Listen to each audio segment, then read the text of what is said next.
Aujourd'hui, Bonjour tout le monde. bonjour, bonjour.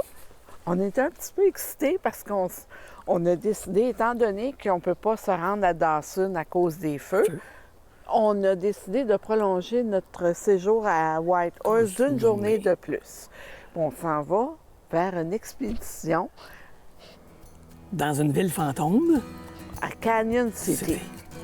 Mais on nous a dit de faire attention parce que pour se rendre là-bas, il y aurait des sources, des loups. Ton sac à dos, J'ai mon tout est là.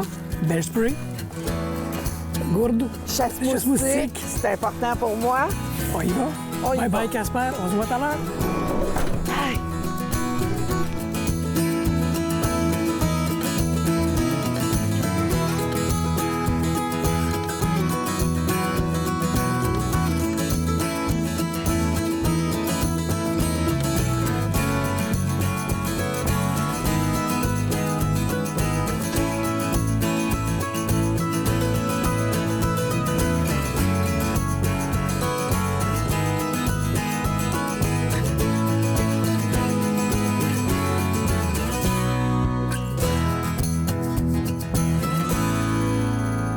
Madame Primo, qu'est-ce qu'on fait aujourd'hui? Qu'est-ce qui se passe? Une excursion à pied. Ben Dawson est fermé, fait qu'on vient de décider de rester une journée de plus à Whitehorse. Ça prête à faire une excursion de 5 km sur le Miles Canyon Basalt. Wow! Donc, on devrait avoir un guide là, qui va nous raconter l'histoire. On va les joindre.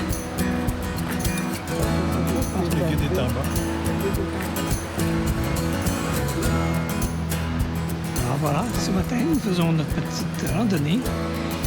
Un 5 km, c'est la première fois qu'on... On a découvert ce matin une super place.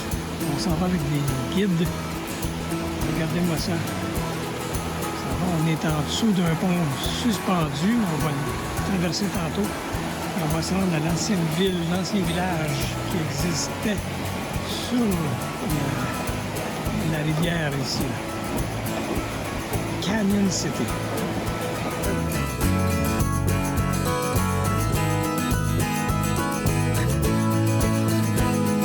On va avoir un pont suspendu que Lise n'aime pas trop faire habituellement.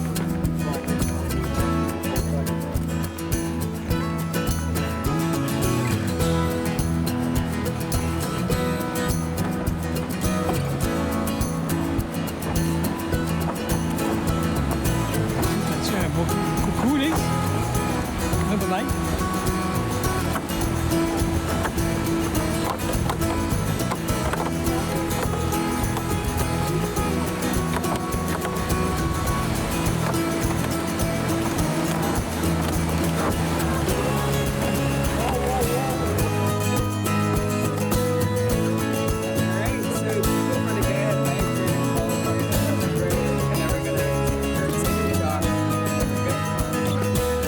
So, hi, my name is Daniel, and I work with Yukon Conservation Society as a trail guide.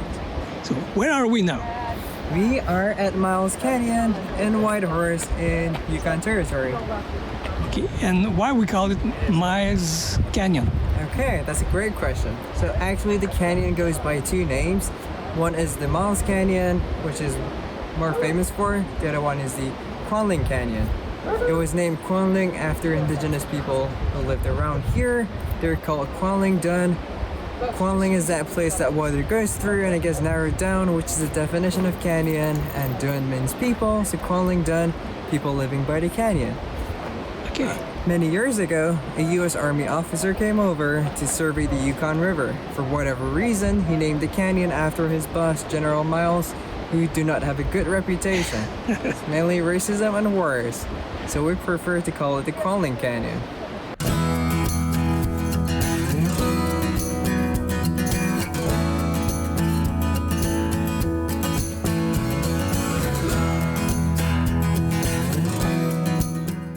Là, on vient juste d'apprendre par le guide qu'il y a plusieurs millions d'années, il y a eu des volcans ici, là, puis ça a fait de la cendre Puis aujourd'hui, on marcherait sur ces cendres-là. Puis un peu comme nous autres dans l'Est avec les glaciers et la mer de Champlain, la glacier, ça s'est retiré et ça a fait couper la terre, ça a fait un canyon. C'est pour ça qu'on appelle ça Canyon City.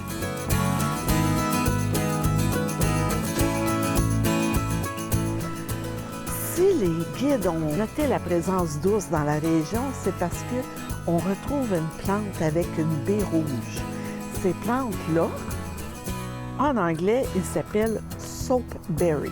Si on prend plusieurs de ces baies-là entre les mains et qu'on les écrase, il y a une mousse qui se fait, un savon.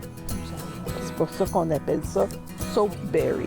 C'est une baie qui n'est pas très, très bonne au goût pour l'être humain, puis même que ça peut devenir très irritant pour l'intestin.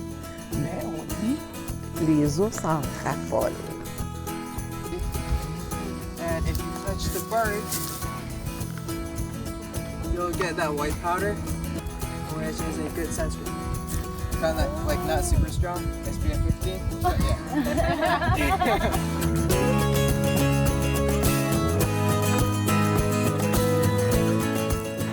Les premiers prospecteurs sont venus s'établir ici. Mais c'était déjà une place où les Autochtones s'arrêtaient avant. Alors, comme les gens venaient faire un long trajet sur la rivière Yukon, on débarquait tout ici, avant de traverser les rapides de Whitehorse. Au cœur de la ruée vers l'or du Klondike, tous les vivres et les biens arrivaient continuellement à toutes les heures de la journée ici. Le trafic maritime était tellement intense qu'on a dû mettre en place un régiment de la police montée pour veiller à la sécurité des voyageurs. Quel édifice pensez-vous qui a été construit en premier? Un saloon. Et qu'est-ce qui a été le deuxième édifice? La prison, juste à côté, pour les fauteurs de troubles. Compte tenu de la puissance des cascades de Whitehorse, on exigeait même la présence d'un capitaine chevronné pour transporter le matériel sur la rivière, sinon tout devait partir par tramway, comme celui-là. Ce qui ralentissait passablement la course vers le Klondike pour toutes les assoiffés d'or. Évidemment, quand la ville s'est construite, on a coupé tous les arbres autour. Mais avec du bois de la forêt boréale, on ne bâtit pas seulement des maisons ou faire du bois de chauffage. On peut même fabriquer des instruments de musique.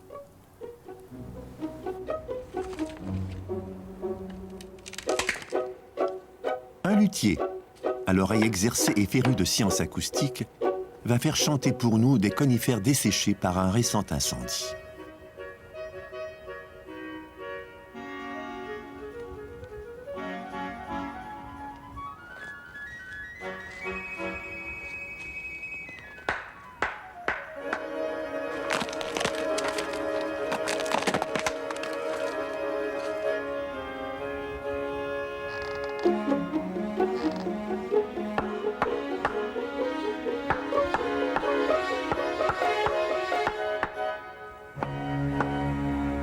Pour le luthier, le fût d'un arbre est une longue corde dressée de la terre vers le ciel. En percutant cette corde, il induit des vibrations qui lui permettent d'apprécier le timbre du bois.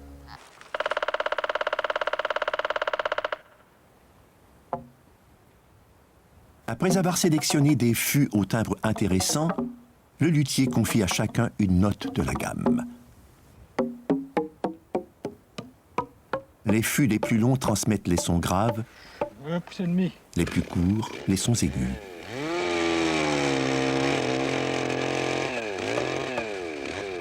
Quoique son oreille exige la précision, dans les circonstances, notre luthier n'a pas la prétention de réinventer le xylophone. Il désire simplement laisser entendre que le bois coniférien, même à son état le plus brut, peut chanter la joie.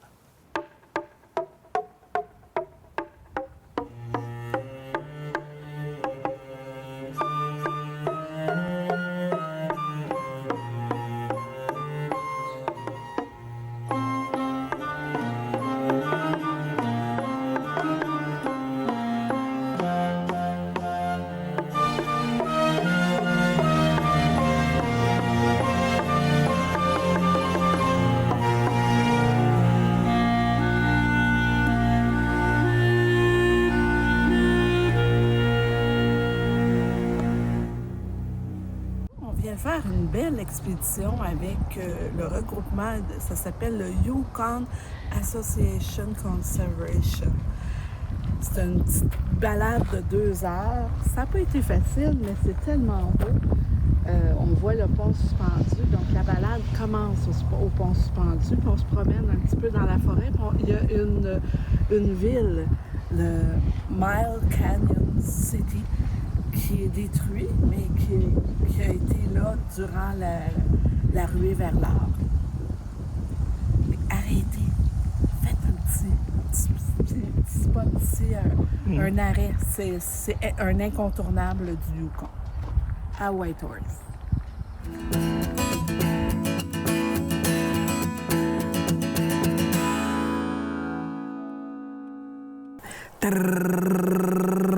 Réponse à la question quiz. Que veut dire le mot Yukon? Vous aviez 3 réponses. 3 choix de réponse. Premier choix de réponse, une expression française qui veut dire « you qu'on est, you qu'on mange, you qu'on trouve de l'or ». Ouais.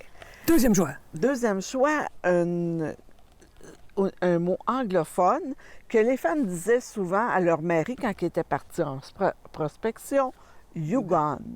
Et troisième choix? Les Indiens, qui donnaient un petit nom, mais qui voulait dire la Grande Rivière. Et pas pour rien. Parce que la Grande Rivière Yukon partait d'un glacier en Colombie-Britannique, passe toujours, Oui. passe par le Yellowknife. Yeah. Yes. Pas Yellowknife, Whitehorse. Elle descend du glacier en Colombie-Britannique, passe par Whitehorse, monte à Dawson City et Va jusqu'à l'océan. en Alaska. C'est pas pour rien qu'on l'appelle la Grande Rivière. Ouais. Pour la prochaine épisode, manquez pas notre excursion au mont Logan, la plus haute montagne du Canada.